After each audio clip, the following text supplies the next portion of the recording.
Glad to be back.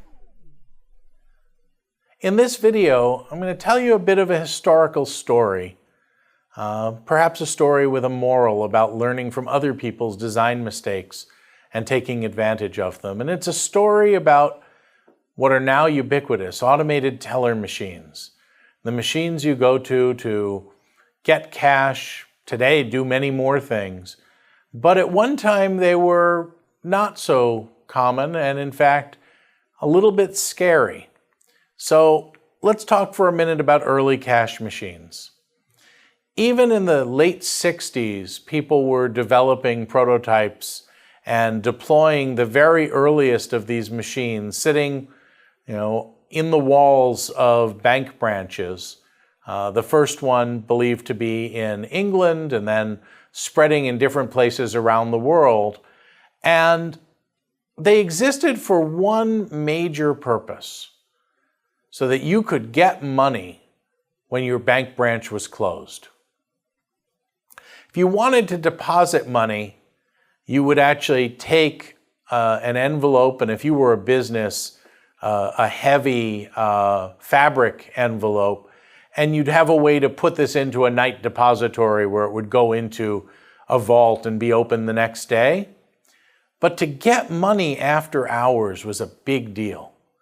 I know this. I was growing up in New York City, and I remember that getting money from a bank was a challenge because banks were open bankers' hours, 9 in the morning till maybe 3 in the afternoon, Monday through Friday. If you were lucky, they might have been open till 6 one day a week and in the morning on a Saturday. And going to the bank meant perhaps taking time off from work or using up the few hours you had on a weekend. And if you needed money in the middle of the week, you needed some other way to get that money. For most of us, the way we got that money was that we wrote a check, often to a supermarket, where the grocer would cash your check as long as they knew you and you hadn't had problems. But that era was changing. And as I was growing up, we started to see some of these machines appear on bank branches. In fact, I remember one at a savings bank where I was living, and my father was one of the early people who got this special card to use the cash machine. Now, to tell you how paranoid everyone was, I have to tell you some of the rules of this machine. One, it didn't take money out of your regular bank account. You had to have a special account just for the money you might want to take out of the machine. You also had to have $200 in the account plus anything you wanted to withdraw. So that if you had $250 in the account, you could withdraw $50, but no more. Because no one was really sure if you might trick the machine into taking more money. And $200 was the most you could take out in a day, so that was a little bit of a safety valve. And by the way, a day meant a banker's day. So you could take $200 out over the weekend.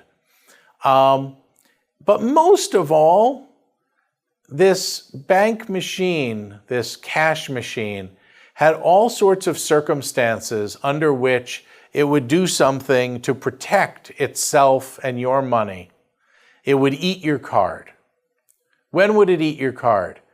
Well, you had a 4-digit PIN code, and if you entered the code wrong, I think it was a third time, it would keep your card. If you tried to withdraw more money than you were allowed, it would keep your card. If you tried to withdraw any money when you had under $200 in the account, it would keep your card. People had stories about the machines that ate their cards. And researchers had shown that at that time, once somebody had that card eaten, you could go back to the branch and get it back. But the majority of people who had their card eaten basically told the branch, keep the card, close the account. I don't want to deal with this thing.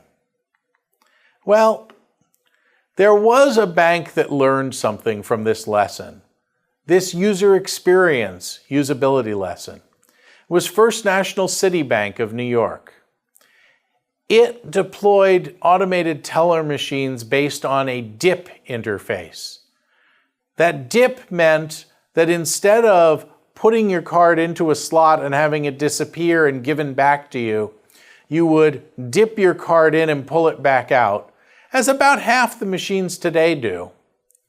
And they promoted aggressively the fact that your fingers never leave the card, so the machine can't eat your card.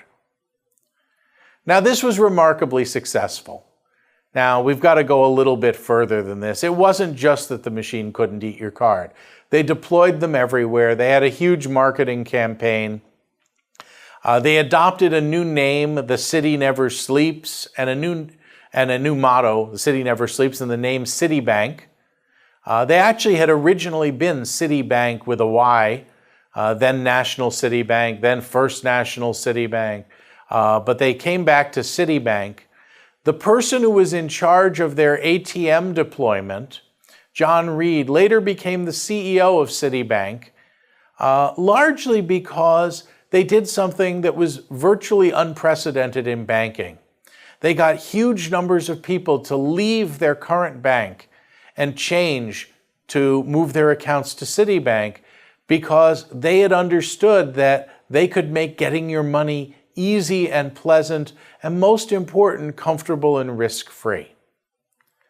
So what do we learn from this study? A little design mistake can cause a miserable user experience. People hate the idea of having something that was theirs eaten by a machine.